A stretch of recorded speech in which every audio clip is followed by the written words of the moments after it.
భారతదేశ చరిత్రలోనే విప్లవం తెచ్చినటువంటి దైవ సేవకుడు బ్రదర్ భక్త సింగ్ అండి. ఎవరైనా సేవకుని తర్బీతుకు ట్రైనింగ్ లేక వస్తే మొట్టమొదట లెటర్స్ కడిగిస్తారంట. మొట్టమొదట ఒకరోజు కాదు, తిరిగి ఆ దైవ సేవకుడు చెప్పే వరకు ప్రతిరోజు ట్రైనింగ్ ఏంటంటే ఆ యొక్క హెబ్రోన్ లో ఉండేటువంటి లెటర్స్ కడగాలండి. ఈ లెటర్స్ కడుగుతాడా?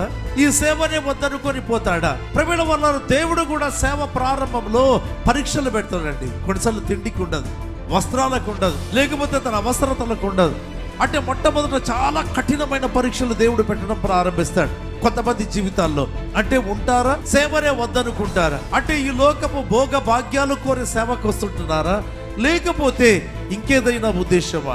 ఒక వ్యక్తి దేవుని చేత బలముగా వాడబడాలి అనుకుంటే నీ యొక్క ప్రాధాన్యత నువ్వు కోరవద్దు, నీ ప్రాముఖ్యత నువ్వు కోరవద్దు.